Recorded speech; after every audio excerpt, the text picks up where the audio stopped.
Hello বন্ধুরা, কেমন আছেন সবাই? আশা করি আল্লাহর রহমতে আপনারা ভালো আছেন। তো আজকে আপনাদের সামনে আমি দেখাতে যাচ্ছি যে যারা স্কেচআপ সফটওয়্যারে কাজ করেন, একটা সময়ে আপনার স্কেচআপ সফটওয়্যারটা অটোক্যাড ফাইলটা আর ইনস্টল নিতে চায় না বা কোনো ফাইল নিতে চায় না। সেই ক্ষেত্রে কিন্তু অনেক ধরনের ভোগান্তির সম্মুখীন হতে হয়। এমনকি কম্পিউটার, পিসি, ল্যাপটপ এইগুলো উইন্ডোজ মারা লাগে বা আনইনস্টল করা লাগে, অনেক ধরনের ঝামেলা হয়। আর একটা উইন্ডোজ মারতে গেলে অনেক ধরনের সমস্যার ফেস হয়ে থাকতে হয়, যেমন নেটওয়ার্ক আসে না, এই বিভিন্ন ঝামেলা থাকে। যারা করেন তারা অবশ্যই বুঝতে পেরেছেন। তো আজকে আমি দেখাবো যে স্কেচআপ সফটওয়্যারে অটোক্যাড ফাইল যখন শো না করবে তখন সেক্ষেত্রে কী করণীয় আছে। তো আমার পিসিতে এই ধরনের প্রবলেমে আমি পড়ছিলাম যে ফাইল যখন আমি ইনপুট করতে চাই তখন এইখানে আমার এই অটোক্যাড ফাইলটা আমাকে শো করে না।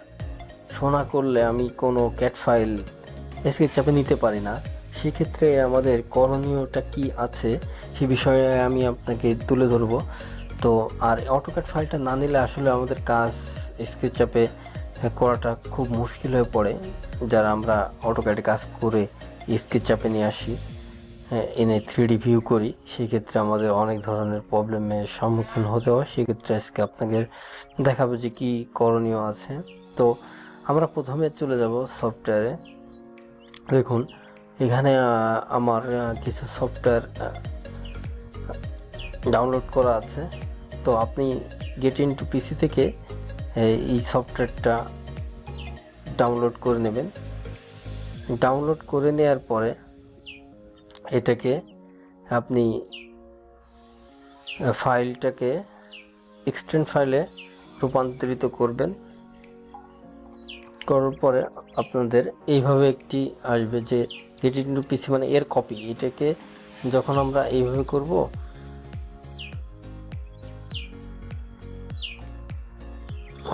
তো একটা পাসওয়ার্ড দেবেন 1 2 3 1 2 3 পাসওয়ার্ড দিলে আপনাদের এই যে এইভাবে একটা চলে আসবে। তো আমার এটা লোডিং হচ্ছে, দেখেন।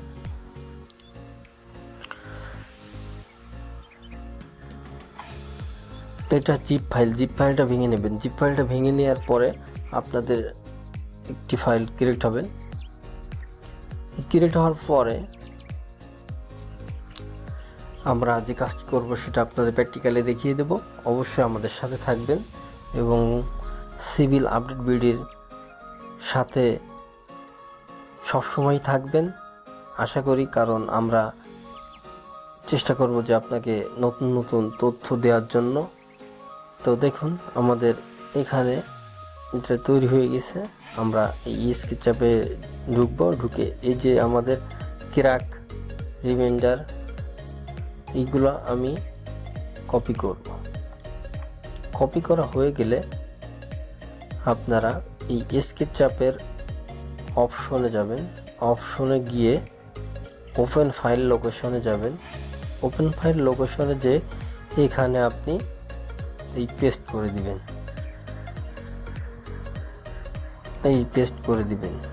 যেহেতু আমার দেওয়া আছে এই জন্য আমি আর এটাকে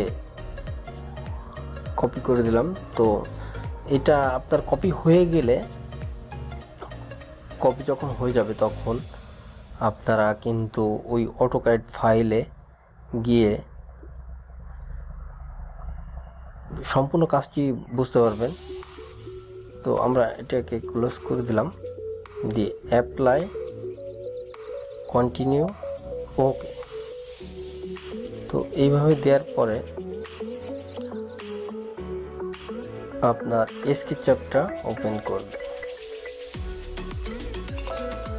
স্কেচআপটা ওপেন করবেন।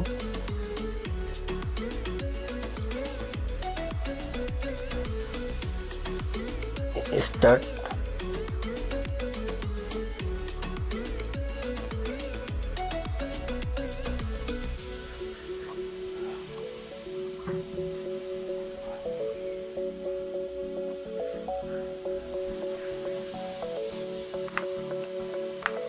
আমাদের স্কেচআপ সফটওয়্যারটা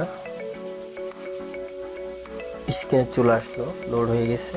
তো আমরা এখানে ফাইলটা যে ইনপুট করব, ইনপুটে যে আমরা এখান থেকে এই যে অটোক্যাড ফাইল সিলেক্ট করে দেবো। অটোক্যাড ফাইলে সিলেক্ট করার পরে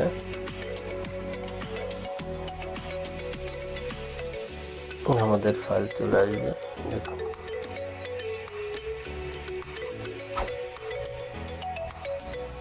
অটোক্যাডে কিন্তু আমাদের অলরেডি ফাইল চলে আসছে। তো এইভাবে আপনারা পুনরায় স্কেচআপ কার্যক্রম করতে পারবেন, সমস্যা নাই। তো ভিডিওটি ভালো লাগলে অবশ্যই লাইক এবং শেয়ার করতে ভুলবেন না। আর আমাদের নতুন নতুন ভিডিও পেতে অবশ্যই আমার চ্যানেলটি সাবস্ক্রাইব করে পাশে থাকবেন। ধন্যবাদ সবাইকে।